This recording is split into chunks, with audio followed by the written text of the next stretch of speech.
The world is your oyster. And your oyster is your pearl. And the mysteries of the world you wish to unfurl. Then get your bee and get your bob and hop to Pandora's HodgePodge shop.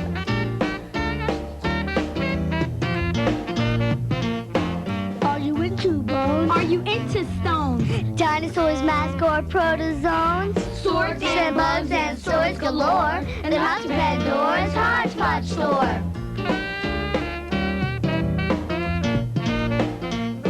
You'll see loads of shells. You'll see dinosaurs' teeth. Skulls and spears and fossilized feet. So get your bee And get your bob. And hop to Pandora's HodgePodge shop. Madam Pandora's HodgePodge shop.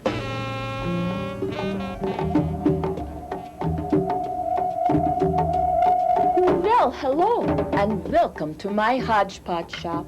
HodgePodge, you know, a jumble of things, very fascinating things. Why, I've collected them from the far corners of the world. Oh, I've been on safaris, and I've climbed the Himalayas, and I've lived in small native villages, and always I come home with my treasures. Oh, treasures that tell me about life since this planet began. Do you know what I've been dusting here? Dinosaur dung. Oh, poop. BM. You call it whatever you wish.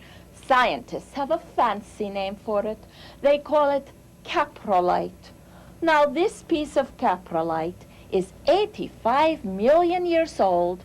It weighs 61 pounds, and it was found in our state of Utah. Oh, feel how hard it is.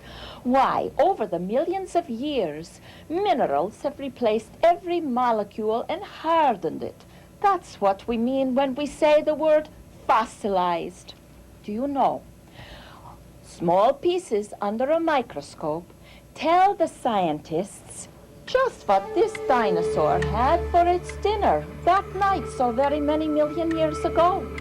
They can also see the germs and know about the bacteria that lived so long ago. Gadzooks, what a thought. You know, it's no wonder my mother named me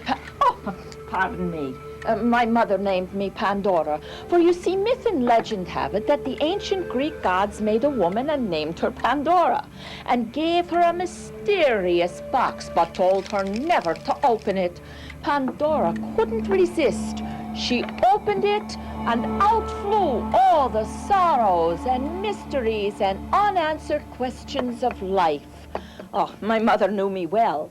My HodgePodge shop is my Pandora's box, and you are welcome to make it yours, too. Oh, why, look at this.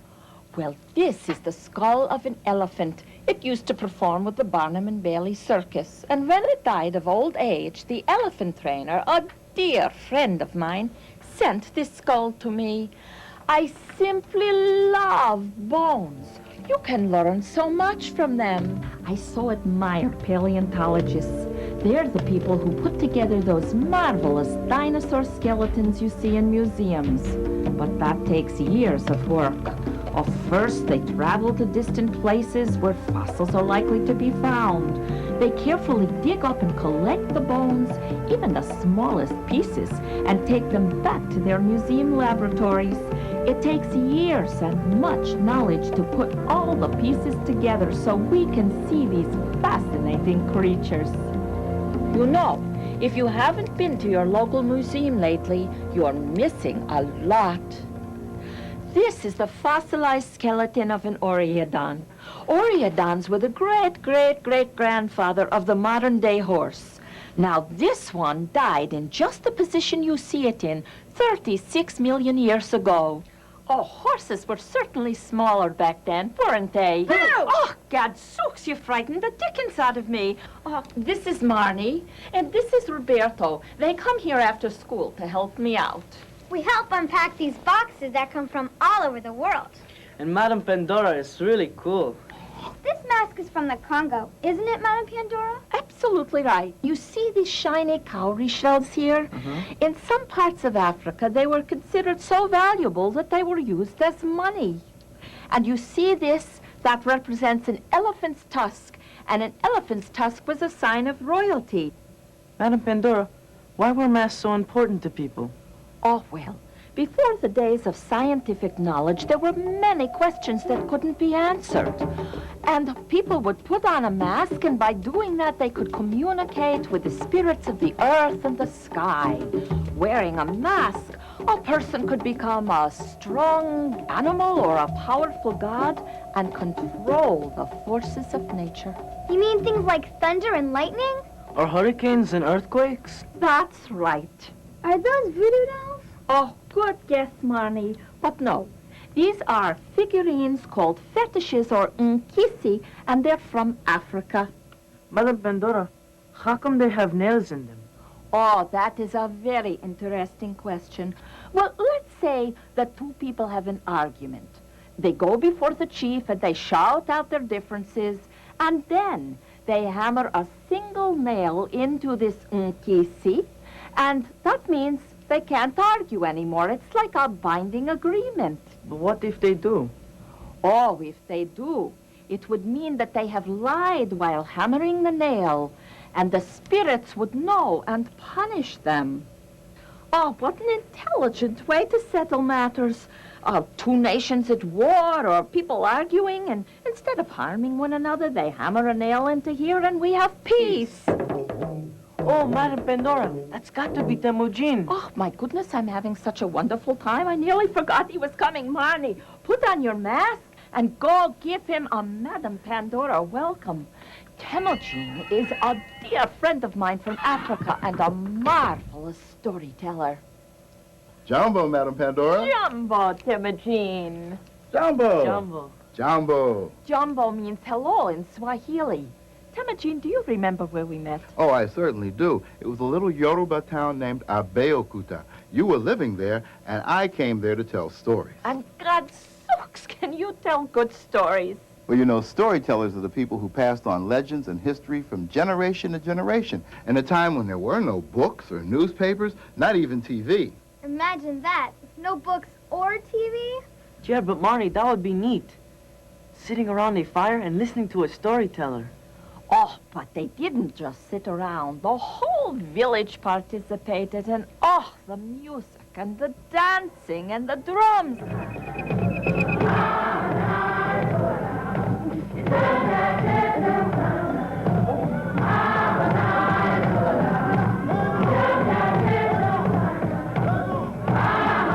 Temujin, I'm glad you brought your drum.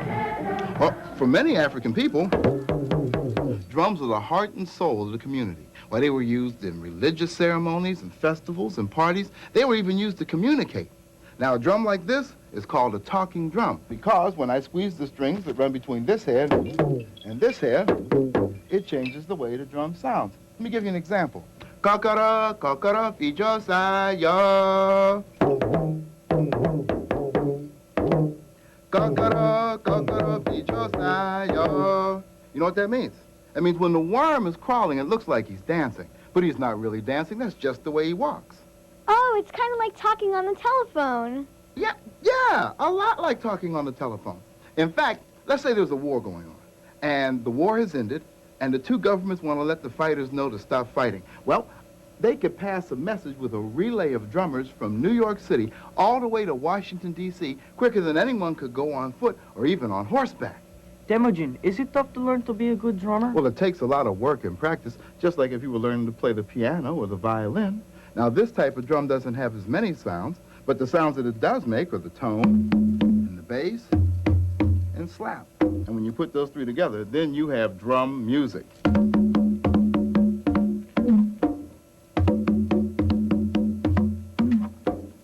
You know what? I know a story about a drum. It comes from the country of Ghana. You know where Ghana is, don't you? In Africa. Somewhere. Oh, come, my children, on the globe you will see where Ghana is. Now, we get into our jet plane, and we start out in the United States on the continent of North America, and we fly over the Atlantic Ocean, or say about 6,000 or 7,000 miles, till we get to the continent of Africa, and we land right here in Ghana, which is on the west coast of Africa.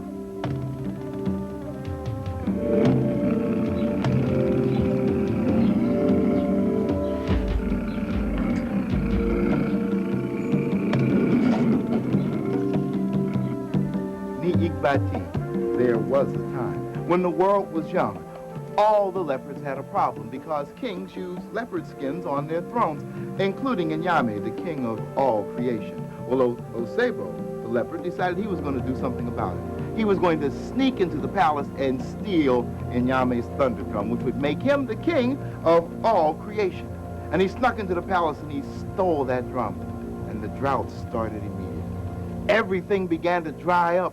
All the animals were thirsty. Even the fish were having a hard time finding something to drink. By the end of the week, there was just a little bit of mud left in the last water hole.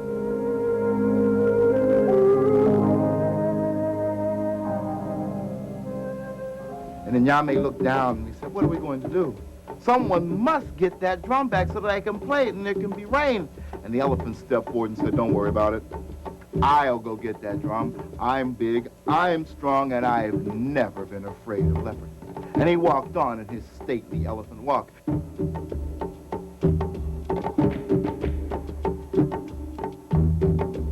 And when he got to Osebo's house, there was Osebo, prowling back and forth in front of that stolen drum. And when he saw the elephant, he said, hey, what do you want? The elephant said, I've come to get the drum. No, you haven't. I'm the king of all creation. The drum belongs to me. I'm not giving it back to anyone. He said, but Inyame needs it. If he doesn't play it, there won't be any rain. I don't care if there's not going to be any more rain. I have the last 3 drops of water. I have the last green leaf. Doesn't make me any difference. And if you don't get away from here, I'll hurt you. And then he jumped. Oh, you should have seen that elephant run. No one's ever seen an elephant run so fast before. He ran straight back to the water hole. It was terrible. I've never seen him like that before. He jumped right at me. I had to run for my life. Well, the antelope stood up. You see, Inyame, that was your mistake. You sent someone slow to do the job. Let me go. I outrun leopards all the time. I can bring that drum back. So he trotted off.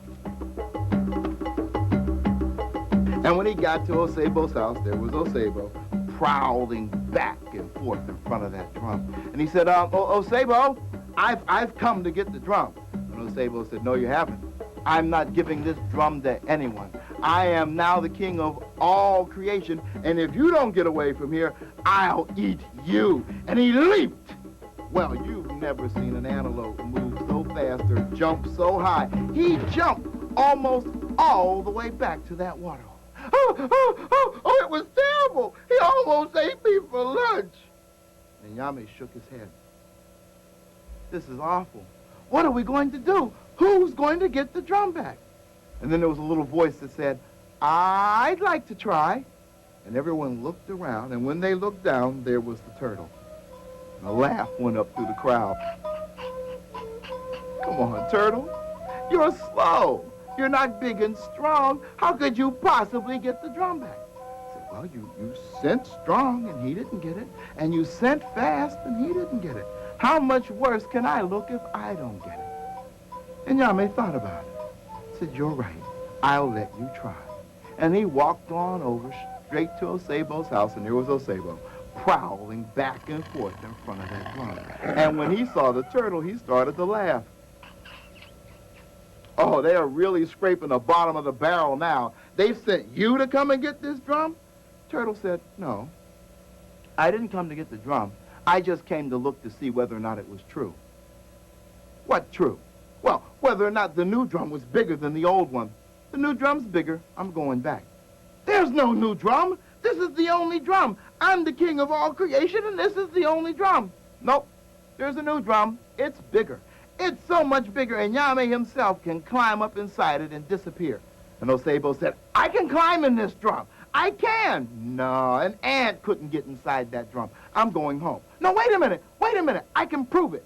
And Osebo tipped the drum over. And he crawled and pushed and pushed and crawled until he was all the way in, except for his tail. And it wagged around proudly outside. See? I told you I could get my whole body in the drum.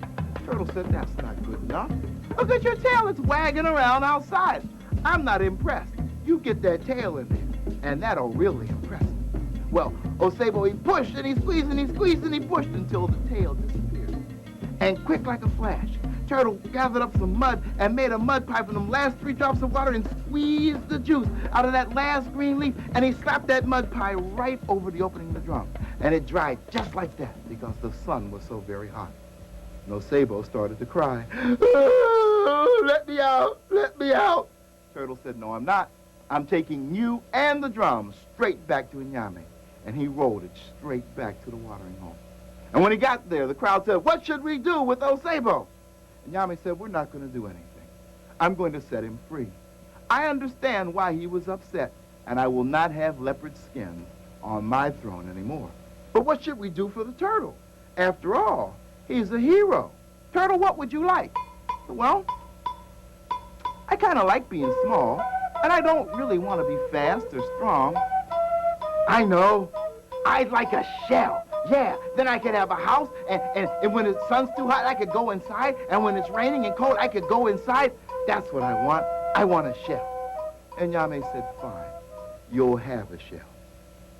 And then Nyame took that drum, and he began to play it, and the clouds gathered, and the rain began to fall, and the animals were catching water on their tongues and splashing around and having such a wonderful time. The earth was wet again. And turtles have had shells right down to this very day. Now, I want you to think about something. You know, you don't always have to be big or strong or fast. Sometimes all you have to do is think about it. You can solve any problem that comes up.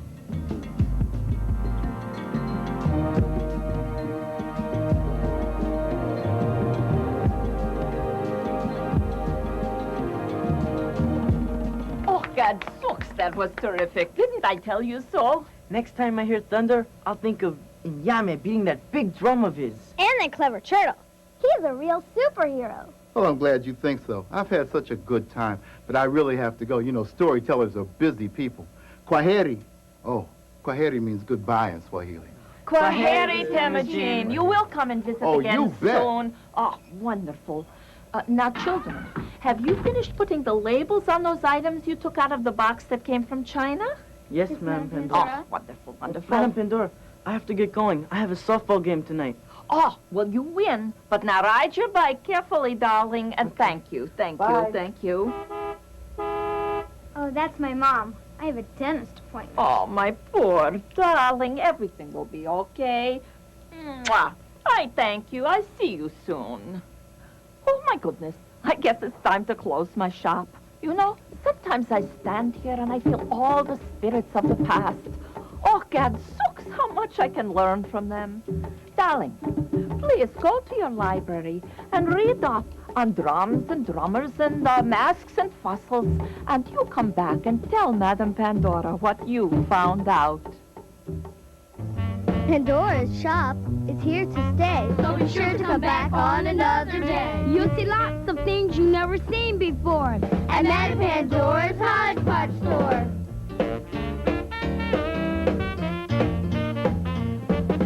Objects collected from the world around, 1,000,000 years old, dug up from the ground. Used by people lived long ago. On Madame Pandora Humming HodgePodge Show.